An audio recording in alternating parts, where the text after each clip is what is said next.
Welcome to the Genius Factory. Enjoy the video. In this video, I will explain how to easily set up a virtual private network on your Mac.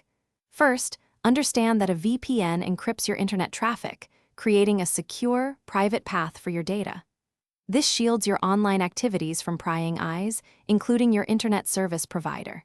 It also helps you bypass geo-restrictions, letting you access content from various locations.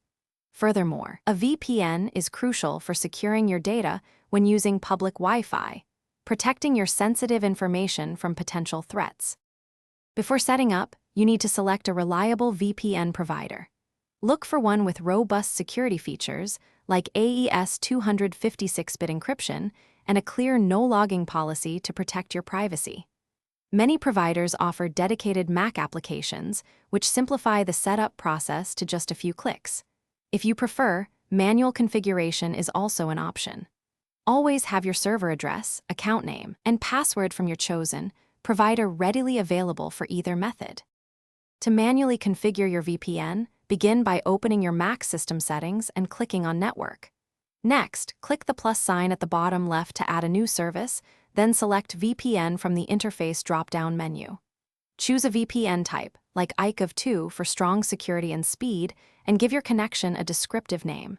You will then input the server address and your account name.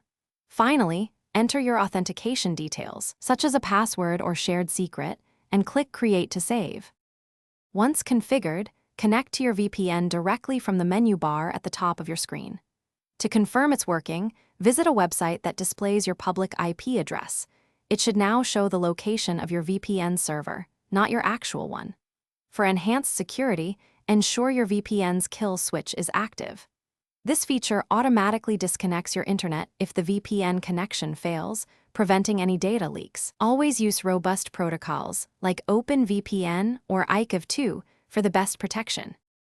Thanks for watching. If you found this helpful, don't forget to like and subscribe.